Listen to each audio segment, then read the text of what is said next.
Good morning વિદ્યાર્થી મિત્રો, basic ક્લાસમાં આપનું હાર્દિક સ્વાગત છે. અપૂર્ણાંક સંખ્યાઓનો એક ભાગ મિશ્ર અપૂર્ણાંક જે ગયા વિડીયોમાં આપણે બાકી હતું આપણે આ વિડીયોમાં કવર કરીશું. અને એની સાથે જોડાયેલી બીજા 3 પ્રકાર સમઅપૂર્ણાંક, સમછેદી અપૂર્ણાંક અને વિષમછેદી અપૂર્ણાંક એના વિશે આપણે જોઈશું. સૌથી પહેલા મિશ્ર અપૂર્ણાંક એટલે શું? તો મિશ્ર અપૂર્ણાંકને મિક્સ્ડ ફ્રેક્શન પણ કહેવાય છે. મિશ્ર અપૂર્ણાંકનો મતલબ એવો થાય કે કોઈ પૂર્ણ સંખ્યા અને અપૂર્ણ સંખ્યાને જોડવા માટે પ્લસ કે માઇનસ જેવી નિશાનીનો ઉપયોગ કર્યા વગર જો એને જોડી દેવામાં આવે અને જે પ્રમાણે લખવામાં આવે તો એવી સંખ્યાને આપણે મિશ્ર અપૂર્ણાંક કહી શકાય. જેમ કે 3 + 2/5. તો અહીં 3 એ પૂર્ણ સંખ્યા છે જ્યારે 2/5 એ અપૂર્ણ સંખ્યા છે. હવે આ બંને સંખ્યાઓને જોડવા માટે આવી રીતે લખાશે 3 2/5. ગુજરાતી ભાષાને જો મિશ્ર અપૂર્ણાંકને જો લખવું હોય તેના માટે લખી શકાય 3 પૂર્ણાંક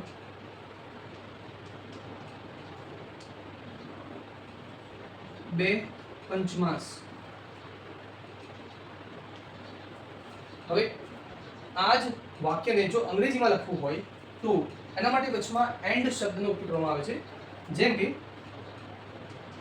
3 and 2/5. એવી જ રીતે 4 + 3/7 એને જોડવા માટે 4 3/7.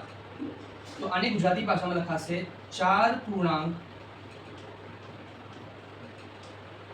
3/7. અને ઇંગ્લિશમાં 4 and 3/7. 5 + 1/4 ને 5/1/4 અહીં લખાશે 5 પૂર્ણાંક 1/4. અને ઇંગ્લિશમાં 5 and 1/4. આ સંખ્યાને 3 + 1/2 લખેલું છે તેને મિશ્ર અપૂર્ણાંક સ્વરૂપે 3/1/2 લખાશે. ગુજરાતીમાં એને કહેવાશે 3 પૂર્ણાંક 1/3. અને ઇંગ્લિશમાં 3 એટલે 3 and 1/2 કહેવામાં આવશે. 3 પૂર્ણાંક 1/3.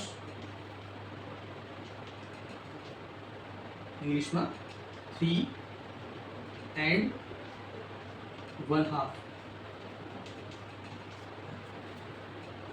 કેટલાક ઘરેથી આપેલા છે એક્સડબલ્યુ જે તમે ઘરે પણ આનો પ્રયત્ન કરી શકો છો.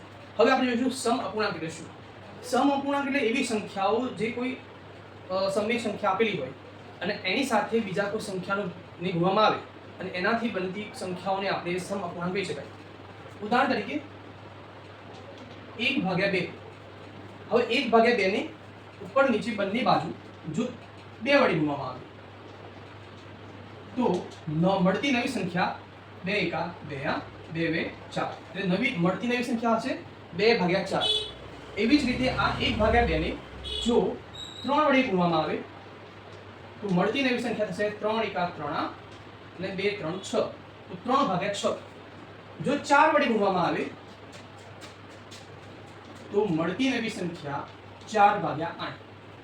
તો આ જે સંખ્યાઓ મળી 1/2 2/4 3/6 4/8 and so on, આ બધી સંખ્યાઓને સમ અપૂર્ણાંક કહેવામાં આવે છે.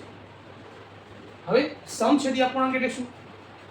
સમછેદી એટલે અંશ ભાગ્યા છેદમાં જે સંખ્યાઓનો છેદ સરખો હોય એક જેવો હોય એ બધી સંખ્યાઓને તમે સમછેદી અપૂર્ણાંક કહી શકો. જેમ કે 2/5 4/5 7/5 3/5 એ 10/5 હોય.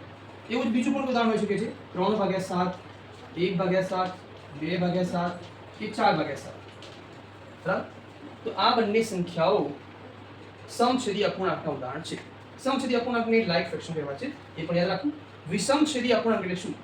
આ સમછેદી અપૂર્ણાંકનું બિલકુલ વિપરીત છે કે જે સંખ્યાઓનો અંશ અને છેદ અહીં છેદ સમાન છે જ્યારે વિષમછેદીમાં છેદ સમાન હોતો નથી. જેમ કે 2/5, 3/4, 7/2, 4/5, 3/8 જેનો છેદ સમાન છે નહીં.